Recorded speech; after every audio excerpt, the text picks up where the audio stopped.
I first recognized that I was struggling with homosexuality about age 11. 2 years prior to that, about age 9, I was molested by an older teenage boy, which didn't make me gay, but it certainly did teach me things about sex that I never needed to know. And it only sought to further confuse me, further breed insecurity in an already insecure life. I didn't have relationships with many boys. I didn't have a relationship very strongly with my dad or my older brothers. I was a classic mama's boy, and I was very insecure about relationships with the same sex. And when I was molested, it only confused me and caused me to begin to question my sexuality. Well, when puberty hit, it was just a natural thing for that longing and that insatiable need for male relationship to continue. And because sexuality had been brought into play before that, I began looking for male relationship in a sexual way, through fantasy, through pornography, and ultimately through relationships with other boys in my class and in my school.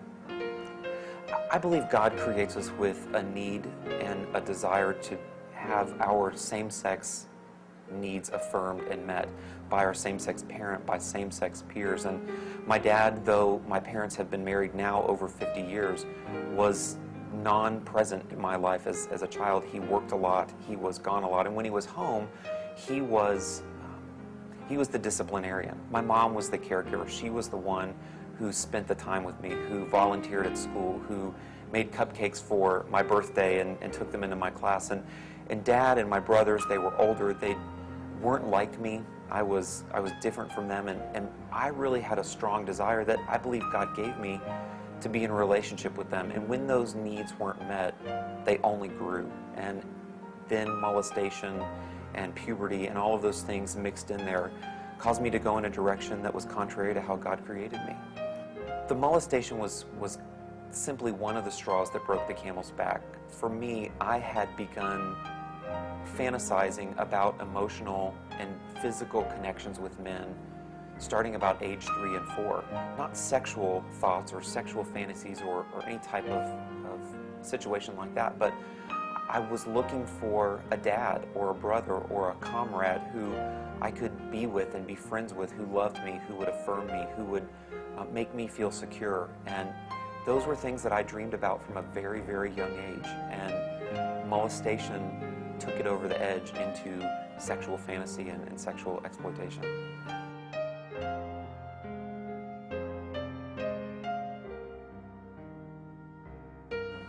I came to know Jesus Christ when I was 6 years old, walked down the aisle of my Southern Baptist church and gave my heart to Him. And I knew that I was in a relationship with Jesus. I knew what His Word said. I knew what Scripture said. I was very active in my church from a very young age. And the feelings that I began to have at age 11 were very confusing and very conflicting for what I knew was right and what I had been taught about sexuality and these issues.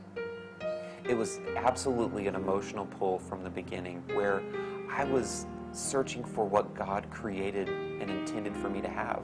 A strong relationship with my dad, a connection there, a man who would affirm me, who would model character to me, who would touch me, hold me, hug me, kiss me. All of those things in the appropriate ways and the appropriate things that God intends for dads to do with their sons. And I didn't get that. And I think because of my personality, because of the way God gifted me, I knew what I was missing. I knew there was something missing in my life. And I began very early fantasizing about it and dreaming that it would happen.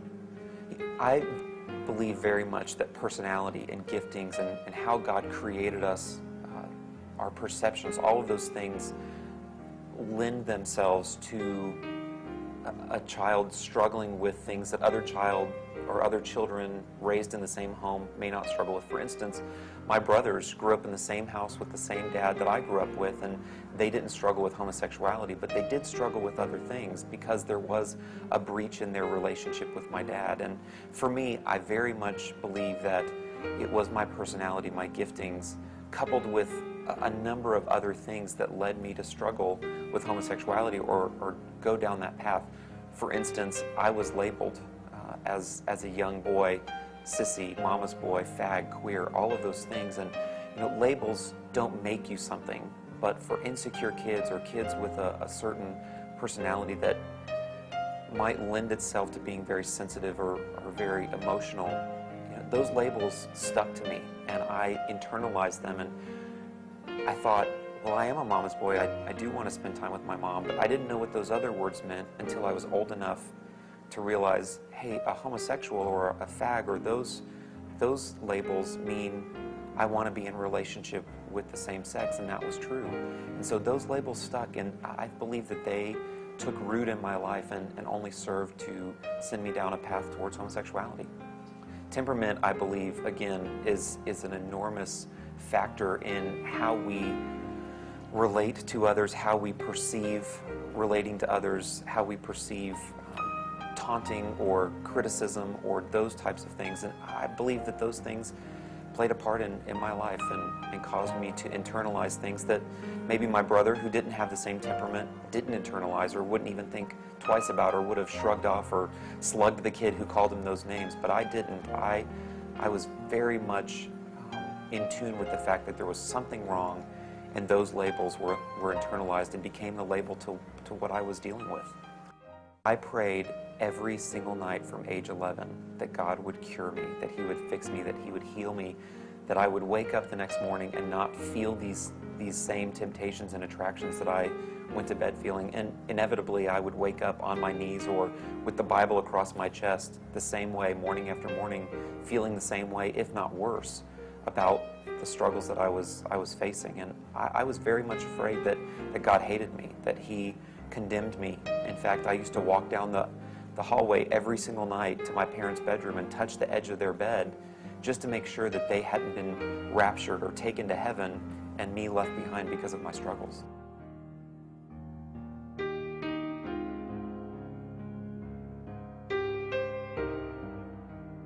When other boys taunted me, I internalized it, and I would beat myself up for it because I knew what they were saying was true. And I was a sissy, I was a fag, I was all of those things, and it only made me feel worse about myself and treat myself worse, to the point that I wouldn't want to be around me either if I had the choice. And at the same time, those boys who would tease me, I desperately wanted their attention, I desperately wanted their affection, I desperately wanted their affirmation, and so I would dream about being friends with them.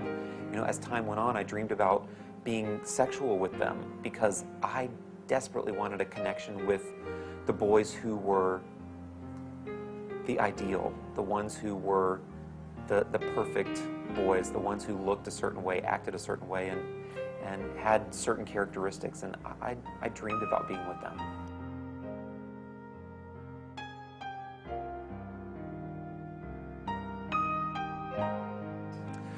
The characteristics that I dreamed about in other boys, or the things that I was attracted to in other boys, were very much the things that I was lacking in my own life. A certain physique, a certain look, a certain way of behaving, charisma, all of those things. I would look at boys who I wanted to be like, and those were the boys that I wanted to be with. It was very much a mirror image of what my deficit was what I was looking for.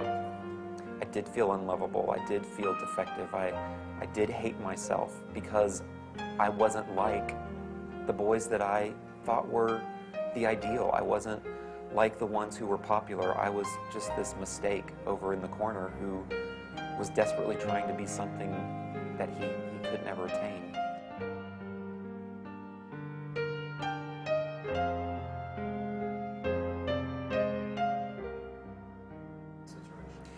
I was so fearful of God as a child. I was fearful of my feelings. I was fearful of how He would react to my struggle with homosexuality. So I tried to be the perfect boy. I tried to read the Bible all the time. I tried to pray all the time. I tried doing all of these things that would make me acceptable to God. But when I got older, probably into high school, is when I started to feel an intense anger towards God. How dare He create me with these feelings and yet condemn those same feelings in His scriptures? How dare He do that? And for me, I didn't understand it. I didn't understand that He didn't create me that way. what I couldn't understand was why he would allow these feelings to develop if they were so bad. If he was the God of the universe, if he was all-knowing and all-powerful, how did I end up with these feelings? I didn't ask for them. I didn't want them. I was a good kid. Why did I feel these things? And that did ultimately lead me to cursing God and screaming out and rebelling against him. I thought from the moment I understood that I was struggling with homosexuality that I was going to hell because of my struggle. 1 Corinthians 6, 9, and 10 was very clear about the people who wouldn't inherit the kingdom of God, and it said very clearly there, homosexuals don't go to heaven. And I thought, I'm a homosexual because of my feelings, therefore I'm not going to heaven, which is what led me every night to pray that God would fix me. I came to the place where I wanted help, and I sought help out about the age of 18, but at the same time, I realized I hadn't really found out what gay life had to offer. I hadn't found out what was out there waiting for me beyond the boundaries of my home life, beyond the boundaries of my Christian upbringing. And when I found the gay community and I found gay bars and anonymous encounters and gay relationships, it was like I'd opened an amazing gift, and it was exciting and it was fun, and I did rebel against God, but at the same time, my fear came back every single night. I would leave the gay bar or leave a gay encounter or a relationship or you name it, and I would pray that God would forgive me. I prayed that he would fix me, change me, do whatever it took to make me acceptable to him the next day, because even though I was rebelling against him, even though I was living in willful disobedience, I knew what was right. I had too much of the truth in me to think I could ever be happy in homosexuality.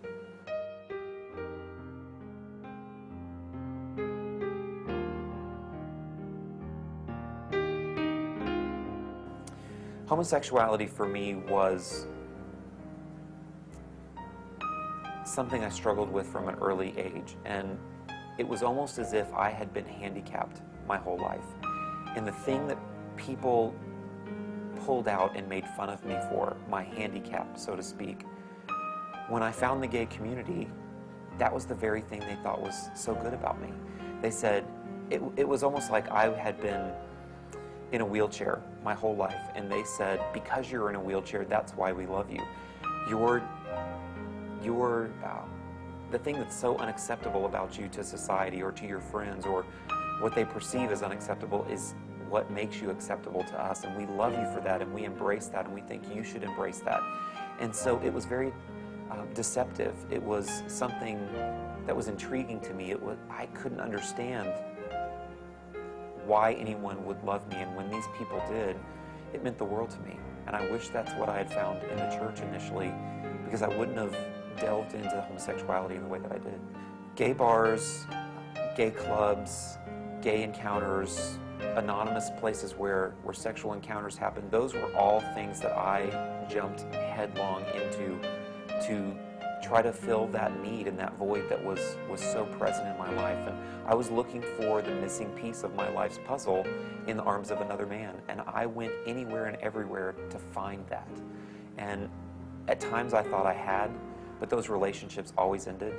I would find someone that I wanted to spend the rest of my life with, and they wouldn't be interested in me because I didn't fit the missing piece of their life's puzzle. I didn't fit that stereotype that they were looking for. And we were a bunch of broken people looking for something to fix us, and we couldn't find it. And I tried hard, and it didn't work. One of the things that led me out of homosexuality were the people that we called trolls. The old men who were the last ones out of the bar at night, the ones who closed down the bar, who would go home with anything that was left in the bar just so they wouldn't have to go home alone. And I remembered sitting in a bar in Orlando, Florida in 1991, and it was about midnight, 12:30, and the bars were about to close, and these old men were all trying to come up to me and ask me to come home with them, and I just thought, how pathetic. I don't want to be anywhere near these men. And how sad that these men, who some of them were my father's age, which was much older than me, 40, 50 years older than me, how sad that they are alone at that stage in their life. How sad that they're trying to find anything and everything to go home with them just so they don't have to be by themselves. And I thought, I don't want to be like that. And it wasn't at that point that I decided to do something about it, but God began to use that as something that led me to a place where I thought, homosexuality is for the young, and I'm not going to be young forever. I'm not going to be good looking forever. I'm not going to have hair forever. I'm not going to have this physique forever or be in fashion forever. And when I'm not, will I be like them? Please, God, don't let that be my story.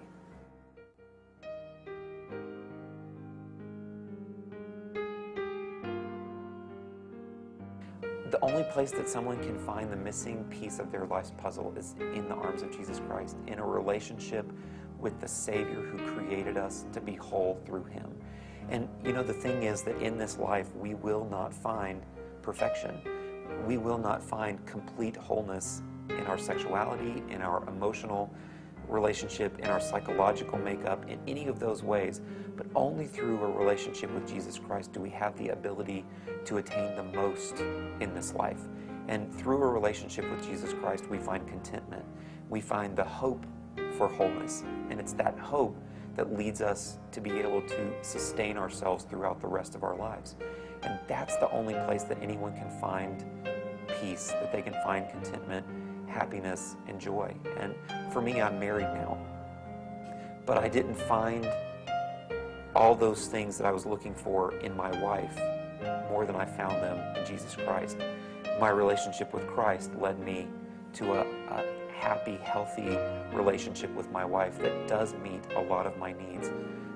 But the core of who I am, the core of what I'm looking for, only comes through a personal relationship with the Lord. The things that were deficit in my life growing up, the missing relationship with my dad, the tearing away at my soul due to sexual abuse, the ridicule that I suffered from my peers and even from my loved ones because of my struggle with homosexuality, the Lord did restore what the locust had eaten. He did help me come into a healthy relationship with Him, and then a healthy understanding of my sexuality, a healthy healing of my psychological being, of my spiritual being, of my emotional being, through many things, from a therapeutic relationship with a professional counselor, to healthy same-sex relationships with men who didn't struggle with homosexuality, to a restored relationship with my dad, and a restored relationship with my parents, and then that wonderful relationship with my wife, Leslie. Through those things, and through my relationship with Christ, He did restore what was broken in me. I will never be as though I never was, but I am far better off today than I ever imagined I could be.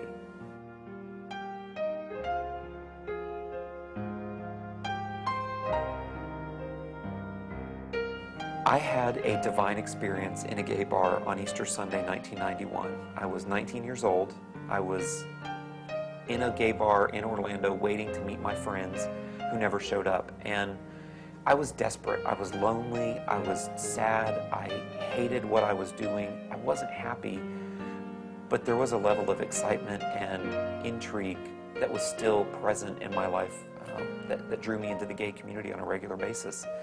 But this particular Easter Sunday in 1991, sitting there feeling sorry for myself because my friends hadn't shown up, I just began to drink and to question God. And the Lord spoke clearly to me. And I asked Him first, how did you get in here? And He said, you'd be surprised the places that I find myself in. And He just began a dialogue with me. And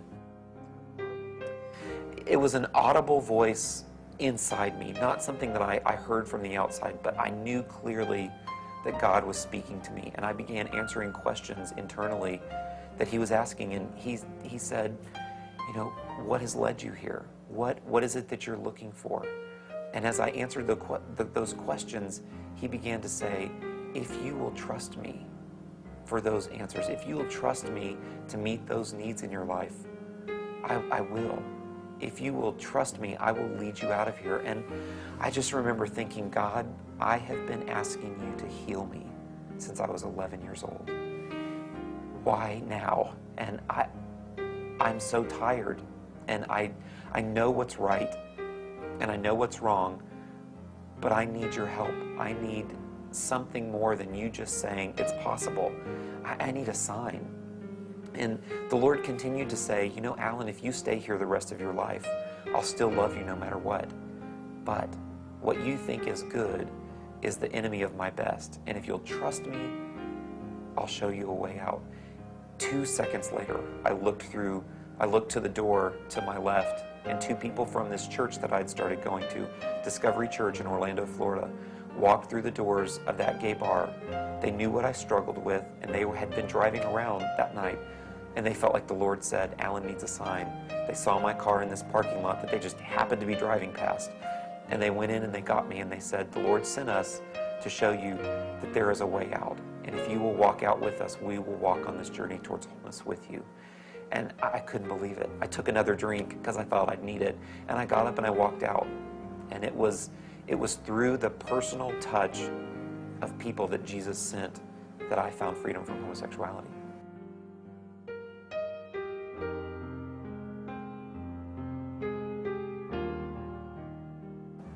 You know, I thought, if God can be so faithful, if He can come into one of the dirtiest places that I've ever been on earth, if He can come to a place that is so vile and into a place where someone is running from Him, then I can serve a God that will go that far to bring His lost sheep home.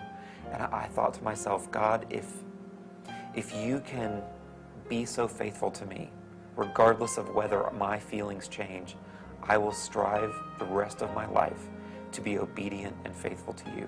It absolutely restored my faith that God was a God of love and a God of mercy and God of grace, but also a God of truth, but not more truth than grace. He was 100% both. And it was His truth that led me to believe that homosexuality was a sin, and it was His grace that gave me the ability to stand up and walk out.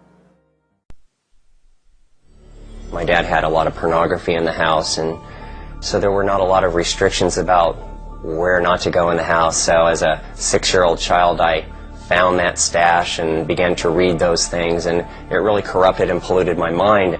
Then there was the abuse. My mother abused me for 14 years. It was a very painful situation of just constant abuse, constant anger, just constant physical abuse, and I have scars to this day that were inflicted upon my physical body as a little boy. And there was nothing really instilled in me that helped me function. James found refuge at his grandparents' house. One summer, he went to Vacation Bible School. I can remember the first time that they said, are any of you kids want to accept the Lord? I said, I'm right there, and I accepted the Lord, and that was when I was 9 years old. But back at home, the abuse continued.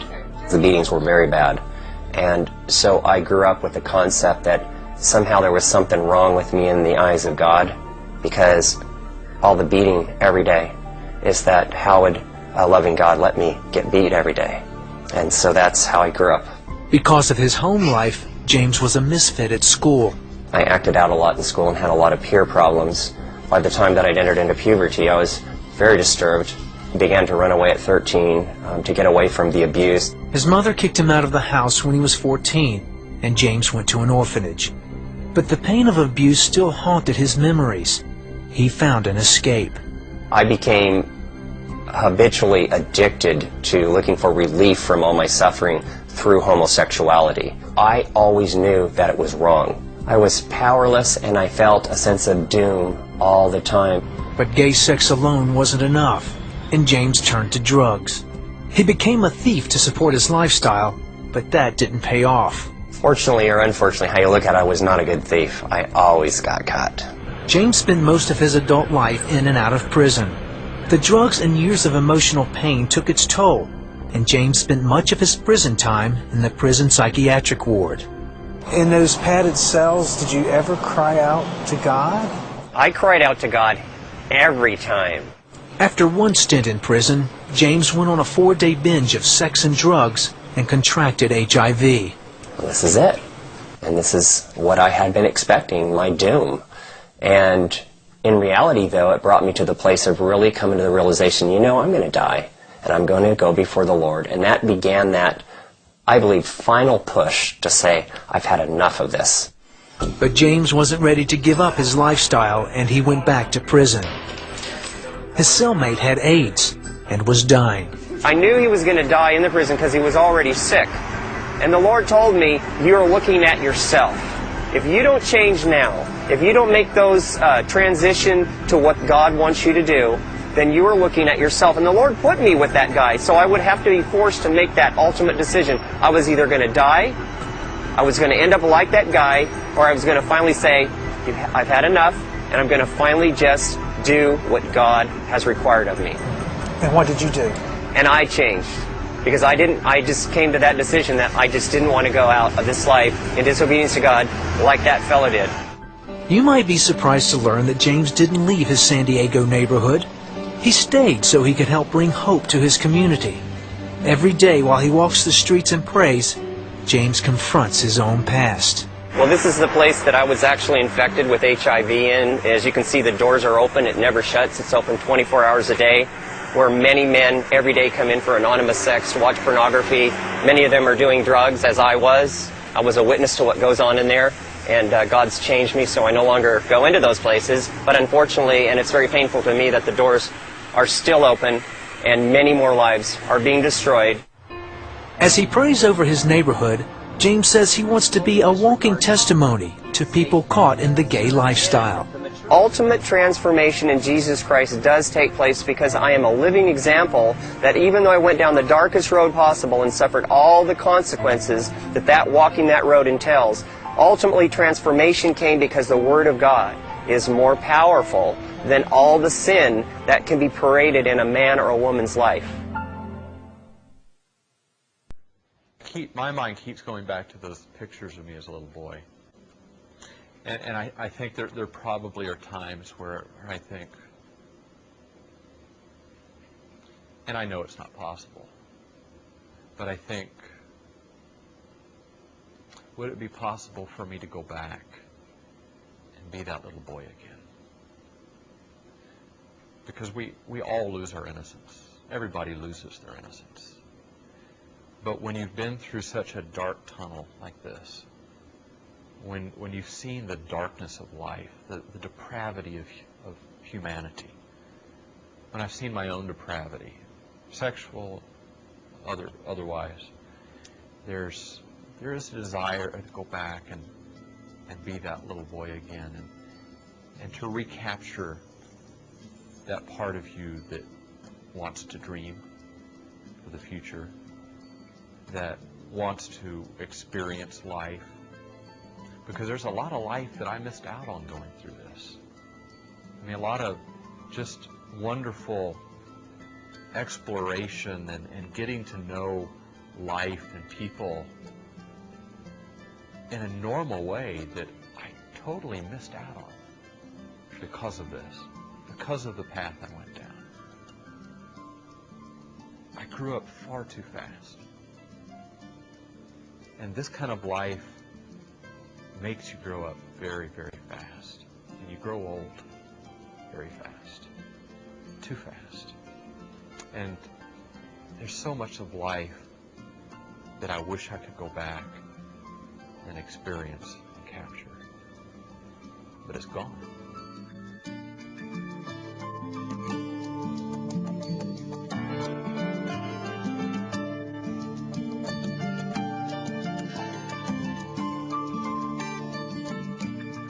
Hello, my name is Casey Winters and I'm a former homosexual. The video presentation you're about to watch contains frank and medically explicit discussions about some tragic consequences of homosexual behavior. Some of this material will not be suitable for some viewers, particularly children, so please be forewarned. During the next 25 minutes, you'll hear from those who've lived the homosexual lifestyle, as well as from the experts in medical and mental health fields. And although some of you may find some of these segments disturbing, please know that our intent is not to shock or offend, but to raise real-life issues, issues that are often ignored in the cultural debate concerning homosexuality, but issues that must be dealt with honestly and openly by mature and thoughtful adults. If I had known where that was going to take me, If I had known the things that that was going to lead me into, I would have never gone to that bar that night. And so Tim and I ended up at that bar, and I got to tell you, from a human perspective, it was probably one of the most exciting experiences I had ever had. I walked into that nightclub that night, and the lights were flashing, and the music was blaring, and man, it looked like everybody was having a really good time. And that was the hook. That was the hook that got me, and unfortunately, that was the hook that kept me there. I had never thought about homosexuality, had never thought about whether it was right or whether it was wrong or what the consequences might be. All I was thinking is, man, if this is where the happening crowd is, if this is where the cool crowd is, well, that's where I want to be. And I can look back now and I can see how the stage was set. Not all of it by my own choices or even by my own actions, but looking back at the first time that I was exposed to pornography, I think probably 5th or 6th grade, where I was on the school bus and somehow or another one of the boys had gotten a hold of what really was a sex manual. And then, you know, I got involved with a group of boys that were bringing penthouses and Playboys apparently out of their home. I think all of that just kind of built up for me a real curiosity that I suppose eventually would have developed anyway, but really was developing too quickly, too soon. And then, of course, I was in a situation with a young boy where this curiosity, I think, got the best of me, and we were wrestling around in my bedroom, and I began to grab at him, and one thing led to another, and we ended up in a fondling situation. So I think my relationship with girls even kind of got short-circuited. That when I should have been learning how to relate to girls, you know, what's it like to have a girlfriend, and what does that mean, and how do you talk to girls, that was all short-circuited because I went from pornography to girls being a sexual object. And I didn't like that. It was uncomfortable for me. And so when it came time to eventually go to that homosexual bar and be introduced to homosexuality, well, I was already in the mindset of being open to sex, even though I had not particularly thought of homosexuality. I was open to the idea of sex, and I was open to the idea of a relationship being based on sex. When we went to the bar, I wasn't thinking about having sex with Tim or anything like that. And when we left the bar, I suppose I was naive, but even when we left the bar, I really didn't know until the moment we were sitting on that couch and he started to unbutton my shirt. There's no doubt Tim was the aggressor. And I do have to say that I have thought many times, what if Tim had not introduced me to that situation? But in the back of my mind, I always wonder, had this older fella, had he not brought me into the situation, perhaps my life would have been different. And so that led for me what ended up being an 11-year involvement in the homosexual community. And the longer I was there, the more I developed a new identity. And this new identity was the identity of being a gay young man. And the longer I stayed there, the more that identity fit. Generally, a person enters into homosexuality gradually. A lot of the people I talk to say that they knew they were different even at age 5 or 6. Began, you know, generally around puberty to feel same-sex attractions. And, you know, kind of gradually, maybe initially through pornography, maybe some boyhood experiences with other guys in the neighborhood, began to get into it. It's not an identity. No one's born this way. No scientific data. None whatsoever. You come and show me. I'll eat it. I've read all the studies. People will say, oh, well, you know those studies? I say, yeah, have you read those studies? Anybody with Research 101 can debunk those studies. They're so flawed. When I hear somebody say, well, I've known that I was gay since I was 4 years old, you know, I have to step back and ask myself, wait a minute, what does a 4-year-old know of sexuality? You know, unless they've been molested or unless they've been exposed to pornography, unnaturally exposed to human sexuality, a 4-year-old doesn't think in those concepts. And so I think what happens is we develop this identity and then we attach it to curiosity experiences we have when we were younger, and we make that one long continuum, and we come to the conclusion, oh, I've always been this way, when in fact early on it had nothing to do with being a homosexual or being gay. most of the relationships I entered into to get what I wanted. And most of them were quick, short, and superficial.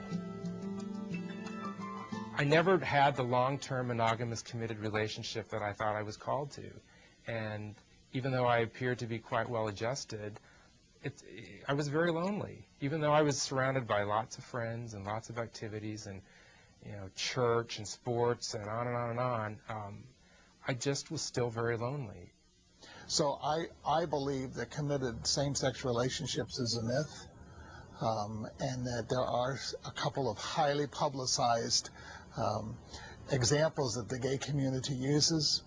But in every town I've been into, and especially in my private practice, that's an illusion. And regarding the longevity of homosexual couples, a homosexual couple themselves did a study. One's a psychiatrist, one's a psychologist. Madison and McWhorter reported in '84, the male couple. They studied 156 couples, 95% infidelity rate, 95%. And a German psychotherapist who's also homosexual, Dr. Martin Daneker, in '91 did a study of 900 men over a year period of time who were in committed relationships, 83% infidelity. So Madison and McWhorter stated themselves, the norm of homosexual relationships is infidelity, and the norm of heterosexual relationships is fidelity. I became Tim. I became the aggressor, and I became the one that was using other people to satisfy myself. Anonymous sex with multiple partners and orgies, going to adult bookstores and performing sex acts on literally men that I would never see their face. You know, you hear so often from people the gross things and all the orgies and the parties, and you hear the response, well, that's just a small percentage. That's just no, it's not. That's the homosexual community. For the young homosexual male, the early involvement in sexuality is, dare I say, pain-free. It's not pain-free, in fact, but it's consequence-free. You don't see that it's doing anything to you. That's the attraction to the homosexual lifestyle, particularly for men, is that, wow, I can have all the sex I want, readily accessible to me, almost any time I want it, and there's no consequences. No babies to worry about, no abortions to worry about, just good fun. That, of course, is the deception, and, of course, AIDS shattered that deception.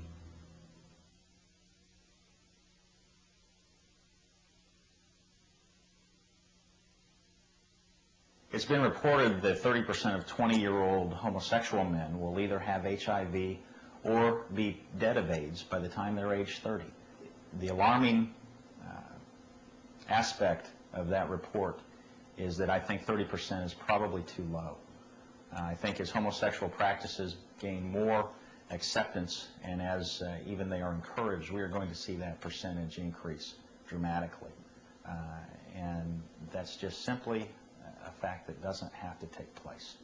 The homosexual lifestyle, because it tends to have more than one partner and multiple partners, puts homosexuals at a particular risk for disease exposure, not because of the 8 or 10 partners they may have had in the previous year, but because of the hundreds of men they may have exposed themselves to because of those 10 men. Men are going out and having sex with men so frequently.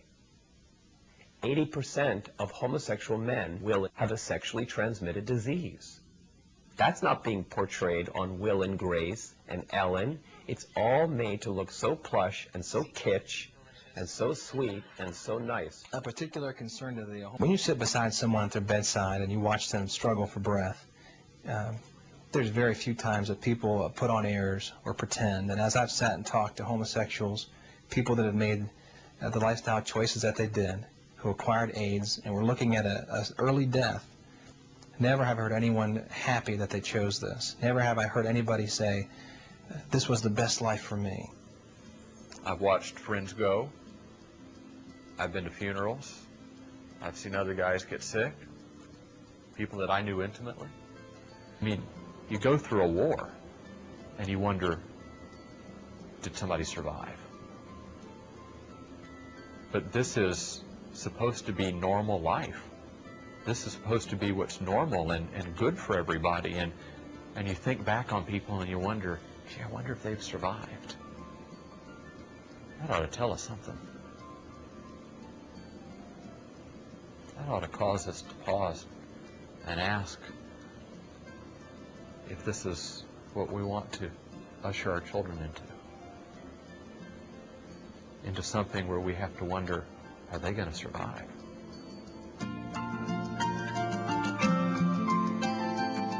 What I felt as a mother, all the hopes and dreams that I had as a mother, and certainly that I shared with my husband for my son, were just it was like a death that we had to come to grips with. The loss of him getting married, the loss of him having children and us having grandchildren. He's an only child. We hardly see our son, even though we invite him for holidays. Once a son or daughter goes into the lifestyle, it's almost as if they enter into a subculture. The family of origin is not, it's not important anymore. They have their homosexual friends, and those homosexual friends become their family. When you're in your teens or when you're in your 20s, people want you.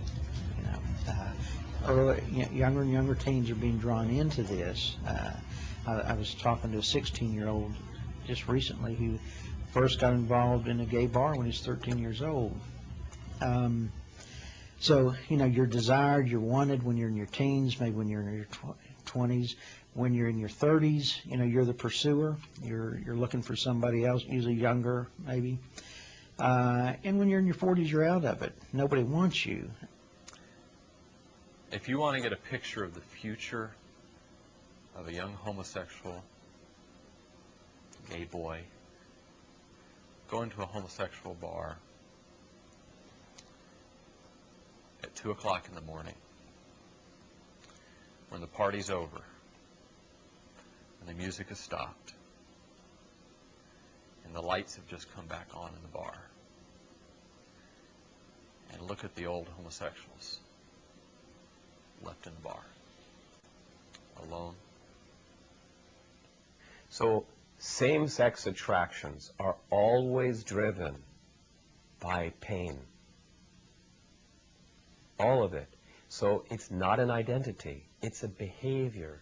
First it's a thought, feeling, desire, and then if acted upon, becomes a behavior. So no one's born this way. And then if people begin to act upon it, they get more and more unhappy because sex doesn't heal nor fulfill those deeper needs. So we see in the homosexual community high rate of disease, high rate of suicide, high rate of drug and alcohol addiction. And I think the thing that finally drove me to suicide was I tried it all, and I just came to the end of myself. It's like, okay, I've got all this money, I've got all these things I want. What do I really have? And I had nothing. There's no legacy here. Well, there is a legacy, but it's a sad legacy. But there's no falling in love with your wife. There's no growing old together. There's no grandchildren. There's just a lonely old man. What kind of future is that? How can we send our young men to that kind of future?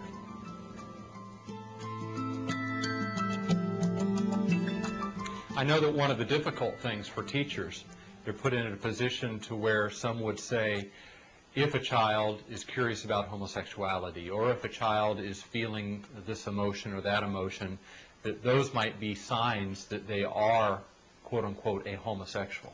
And how is a teacher or a school administrator, counselor, to deal with that? Having been an educator for 16 years in public and private schools, I feel that kids really look up to their teachers, and they really rely on what their teachers and principals say. Just because you have, a homosexual feeling at an early age, that doesn't mean you're a homosexual.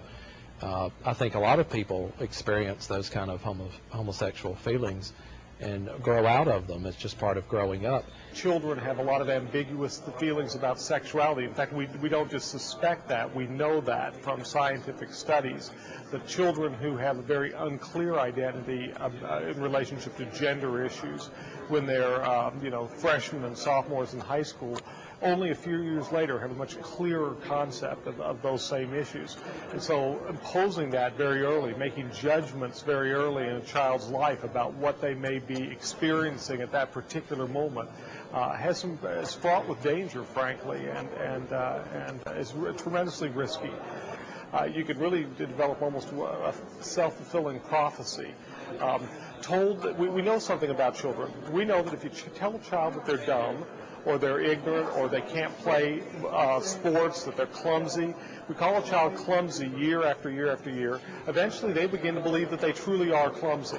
If we know that about things like clumsiness or something about being slow, why wouldn't we not also understand that the same thing can happen very easily with sexual identity?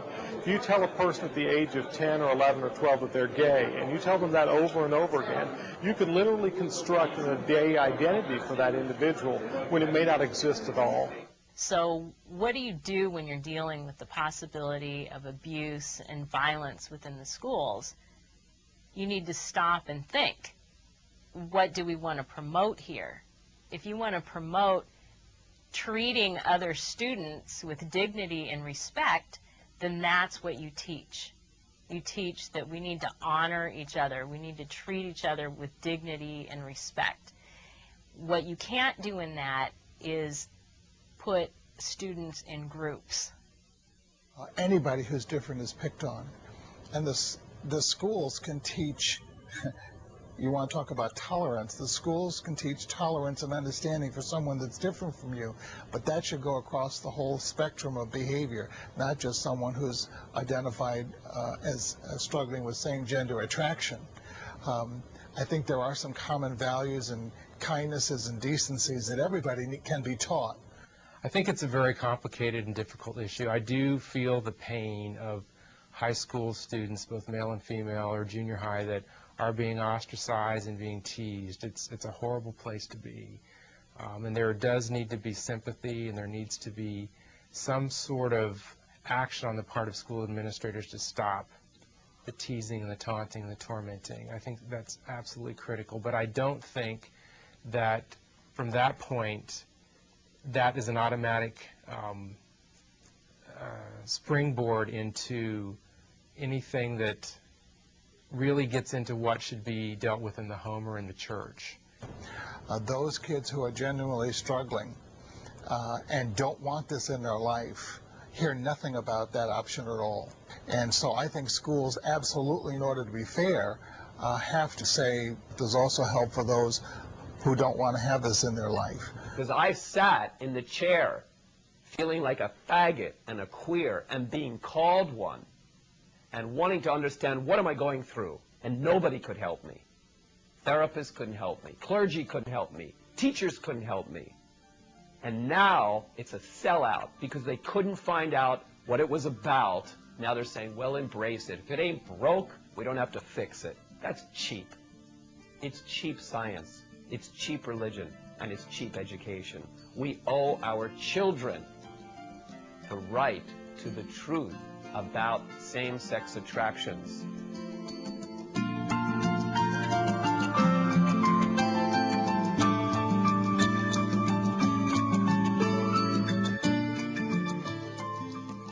This can't be happening to me. And that was the day, that was another one of those days that changed my life. And from that point on, my life would never be the same. And there was no going back. You know, there's no fixing this. There's no turning around and making a different choice. There's no turning around and changing your mind. I mean, this is it. This is done. And now you've got to face it. And so that started me on a very difficult path of living with dying.